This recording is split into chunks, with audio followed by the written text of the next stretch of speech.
Bom dia, pessoal, tudo bem com vocês? Hoje nós vamos fazer correção de exercícios do LIP. Então vamos lá, página 36 e 37. Exercício número 1.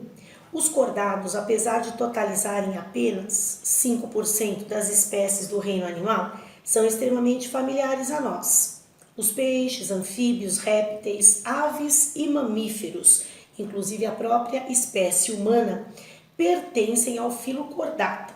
Sobre os animais cordados, cite e caracterize as estruturas exclusivas desses animais, considerando as que estão presentes nos primeiros estágios do seu desenvolvimento. Então vamos lá. Quais são as estruturas? Tubo nervoso dorsal, notocorda, fendas faríngeas e cauda muscular pós-anal. Essas são as estruturas que todo cordado tem, pelo menos em alguma fase da sua vida. Pode ser só na fase embrionária, pode ser só na fase adulta ou pode permanecer com o animal a vida toda, tá? Aqui tá pedindo para citar e caracterizar. Então vamos lá. Começando pelo tubo neural dorsal, né? Ele é derivado da ectoderme, né? O folheto embrionário ectoderme, e vai dar origem ao encéfalo e à medula espinal, tá? Então, sistema nervoso central. Na parte anterior, as vesículas dão origem ao encéfalo, né? Tudo bem? A notocorda, ela vai fazer a sustentação do corpo, né? Pode ser substituída pela coluna vertebral em alguns animais aí, alguns cordados, né? As fendas faríngeas, elas ficam localizadas na faringe, daí o nome, né? Região anterior do tubo respiratório, ou seja, a região aqui, essa parte aqui da frente, né? Pode apresentar, assim, como característica permanente na fase adulta, como acontece nos protocordados e nos peixes, ou desaparecer, como nas aves e nos mamíferos, certo? E a cauda muscular pós-anal é um alongamento do corpo, né, que pode permanecer ou desaparecer nos adultos, certo? Quando nós pegamos, por exemplo, a espécie humana e nós observamos o início da formação do ser vivo, né, do homem, no caso, a gente percebe que existe uma cauda, como se fosse um rabinho, né? E depois desaparece conforme o embrião vai crescendo, certo? Segundo exercício, o filo cordata pode ser dividido em 3 subfilos: urocordata ou tunicata, cefalocordata e craniata, que pode ser chamado de vertebrados também. Por que os representantes dos 2 primeiros subfilos são denominados protocordados e o que os diferencia dos craniados? Essa nomenclatura de protocordados, ela está relacionada, né, ao fato de que os representantes desses 2 primeiros subfilos não apresentam crânio nem vértebras, tá? Então, por isso, protocordados, certo? Terceiro exercício.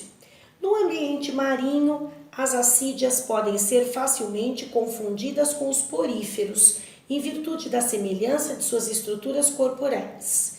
Isso pode ser observado nas imagens a seguir, em que A é uma esponja e B uma assídia. Quais são as principais características anatômicas e fisiológicas que diferenciam esses 2 organismos e a qual filo pertencem? Então vamos lá, vocês têm aí as imagens, né?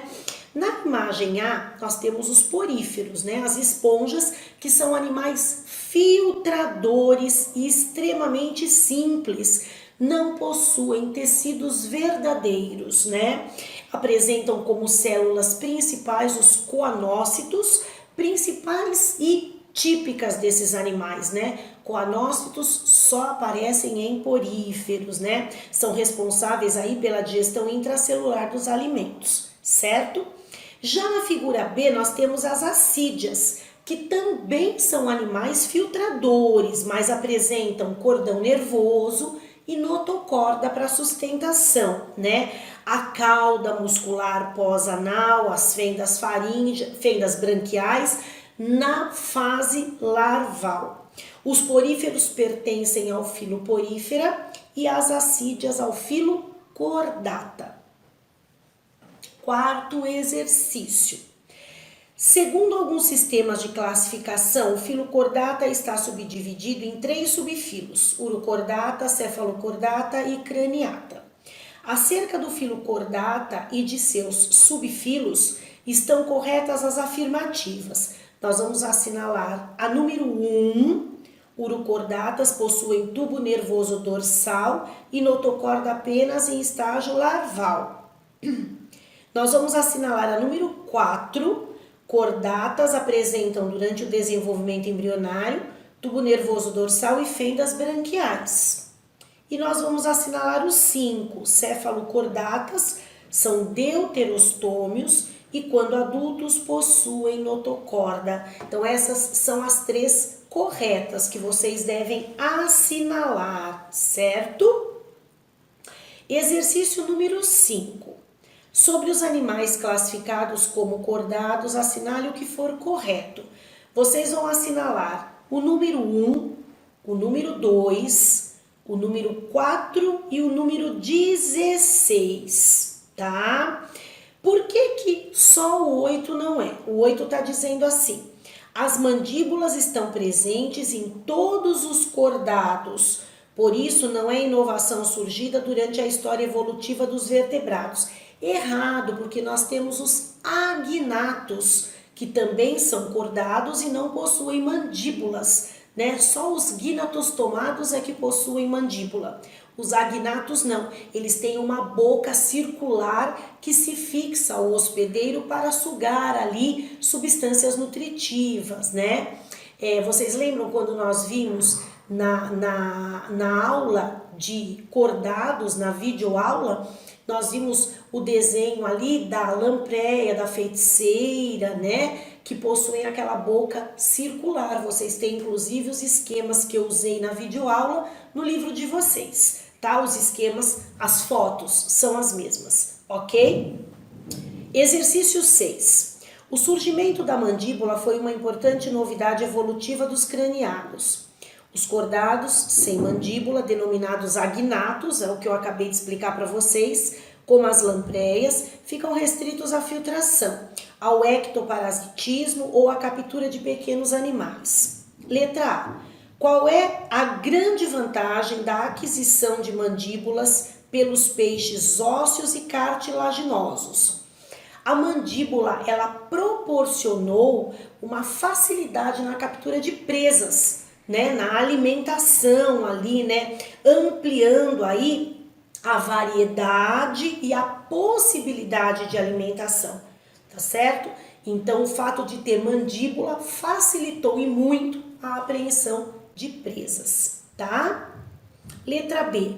Qual é a importância do processo de filtração para os agnatos? Como eles não possuem mandíbulas, né, para agarrar a presa ou despedaçá-la, né, para ingestão, o processo de filtração possibilita que eles consigam se alimentar, uma alimentação satisfatória aí para a sobrevivência desses animais, tá? Ainda, né, que limite o animal aí, né, ao ectoparasitismo, a sucção de fluidos para poder se alimentar, tá certo? Bem, terminamos aqui página 36 e 37. Se vocês tiverem alguma dúvida ainda, me procurem no Skype, tá? Coloca lá a dúvida de vocês, aí eu esclareço direitinho, ou então numa próxima aula ao vivo. Ok, pessoal? Tchau, gente. Até mais.